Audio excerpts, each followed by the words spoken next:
Okay, so Tales from the Darkside, the movie, is a horror anthology film based on the anthology TV series of the same name and stars a lot of people. And this film is, of course, directed by Johansen. So, the movie begins with a suburban housewife and modern day witch named Betty, and she's planning a dinner party. And the main dish is to be this newspaper boy who she kidnapped named Timmy. And so to keep her from killing him, he decides to tell her 3 stories from a book she gave him. These 3 stories are really cool. The first one, you have Lot 249, and what happens is you have a graduate student, and he's been cheated by 2 classmates, Susan and Lee, who framed him for theft to ruin his chances of winning a scholarship for which they were competing. So as revenge, he reanimates a mummy and uses it to kill them both. Her brother kidnaps him, Bellingham, and burns the parchment and mummy. And he decides. And so, when all that doesn't go well, when Christian Slater wants to kill him, he decides to bring Susan and Lee back from the dead. Then the second one, we have Cat from Hell. And all it is just Drogon is a wealthy, wheelchair-bound old man who brings in a hitman named Halson for a bizarre hire, which is to kill the Black Cat from Hell, which he believes is evil. And there were 3 other occupants of his house before the cat arrived: his sister, her friend, and the family's butler. And so, one by one, the cat killed them and died. So, Halston doesn't believe him at first, but he's more than willing to kill him since Drogon offers him $100,000, but that doesn't really go as planned. And the third one is my favorite of the 3 stories in this anthology movie, which is Lover's Vow. I'm sorry. And Lover's Vow is basically, you have this artist who's struggling to get his art noticed. And so one night he witnesses a murder committed by a gargoyle-like monster. And the gargoyle agrees to spare his life as long as he swears to never speak of what he saw or describes the appearance to anyone. And he decides to keep that promise, but he's traumatized and confused.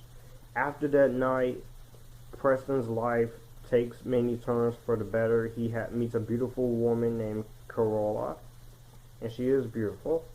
They fall in love, they marry, they have 2 kids, and his art career becomes successful and his life seems promising, but he's tormented by this. So, one night, he decides to tell her that he broke the promise, and we all know what happens there. But Tales from the Darkside, this was, growing up, I used to watch this movie any chance I get whenever they showed it on cable. I really like this movie. I think it's a very underrated film, and it's a very fun movie. I really like it. I think it has this edginess to it that makes it stand out. You know, I don't know what it is. The actors in this movie, you have a heck of a cast in this movie. You got Deborah Harry, you got Matthew Lawrence, Steve Buscemi, Julianne Moore, Christian Slater, Robert Sedgwick, Donald Van Horn, Michael Deak, George Guidall, William Hickey, David Johansen, Alice Drummond, Dolores Sutton, James Remar, Ray Don Chong. Just the list goes. This is darn good put together cast. Michael McDowell, he wrote the adaptations for Lot 249 and Lover's Vow, and George A. Romero wrote the Cat from Hell segment. And there is different musicians doing the score. You got John Harrison doing the music for Lover's Vow, which is he's also the director, so that was awesome. Chaz Jankel doing Cat from Hell score. Jim Manzi and Pat Regan does Lot 249, and Donald Rubinstein does the wraparound story, which has it.